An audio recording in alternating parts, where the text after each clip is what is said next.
ఇప్పుడే జీ5 app download చేయండి. చూడండి మీ ఫేవరెట్ టీవీ షోస్ ఎప్పుడైనా ఎక్కడైనా. నిషి, నువ్వు మా జీవితాల్లోకి అడుగుపెట్టినప్పటి నుంచి మాకు మనశ్శాంతి లేకుండా పోయింది. ఇప్పుడు యువరాజ్ లేని టైం చూసి ఆయన స్థానాన్ని కొట్టేయాలని చూస్తున్నావా? నిషి, నేను చెప్పేది విను. ఏంట్రా నువ్వు చెప్పేది నేను వినేది?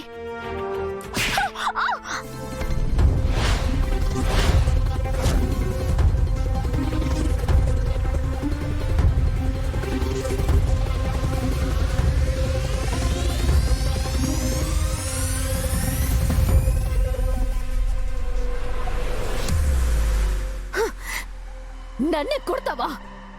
బావంటే తండ్రితో సమానం అంటారు. అలాంటి కేదార్ మీద చెయ్యెత్తినందుకు, కొట్టూరుకున్నందుకు సంతోషించు. ముందు నేను చెప్పేది పూర్తిగా విను నిషి. అర్థం చేసుకోవడానికి ప్రయత్నించు. అమ్మీ, ఇందాక 50 కోట్ల నష్టం మీరు భరిస్తారా అని అడిగుండావు కదా, మా వాటాలో తీసేసుకో. ఇక్కడ విషయం 50 కోట్ల రూపాయల గురించి అయితే ఇంతసేపు ఆలోచించాల్సిన అవసరం కూడా లేదు పిన్ని. ఇది పరువు ప్రతిష్టకి సంబంధించింది. అందుకే దత్తత తీసుకోవడం తప్ప వేరే మార్గం లేదు.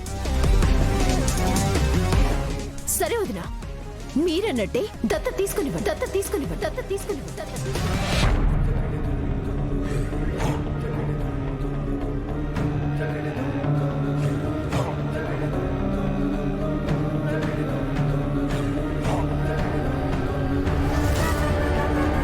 కానీ కేదార్ని కాదు.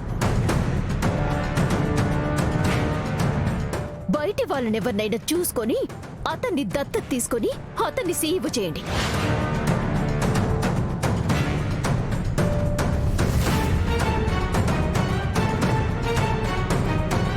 ఇదేమీ చిన్నపిల్లల ఆట కాదు నిషి. కోట్ల రూపాయల బిజినెస్. ఎవరిని పడితే వాళ్ళని నమ్మి బిజినెస్ వాళ్ళ చేతిలో పెట్టలేము. మరి కేదార్ మీద నమ్మకం ఏంటోదినా? కేదార్ మనల్ని మోసం చేయడన్న గ్యారెంటీ ఏంటి? వాడి కాస్తే కావాలనుకుంటే ఎప్పుడో తీసుకుని ఇక్కడి నుంచి వెళ్ళిపోయేవాడు. పిచ్చోడు. మనందరి ప్రేమ కావాలని అవమానాలు భరిస్తూ మన మధ్యనే తిరుగుతున్నాడు.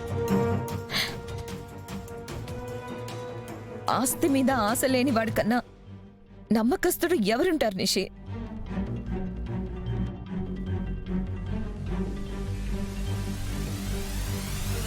కేదార్ని దత్తత తీసుకోవడం వల్ల యువరాజ్కి ఏ అన్యాయము జరగదు.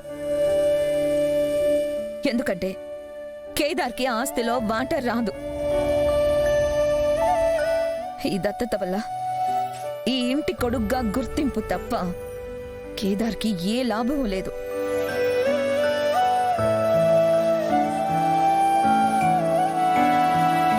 అనయ్య, ఆవేశంలో ఎలాంటి నిర్ణయాలు తీసుకోకు. ఇంకొకసారి ఆలోచించు. అన్ని విధాలా ఆలోచించి తీసుకున్న నిర్ణయం ఇది తమ్ముడు. రేపొద్దున్నే దత్తత కార్యక్రమం జరుగుతుంది. ఇందులో ఏ మార్పు లేదు, ఉండదు. ఏర్పాట్లు చేయి.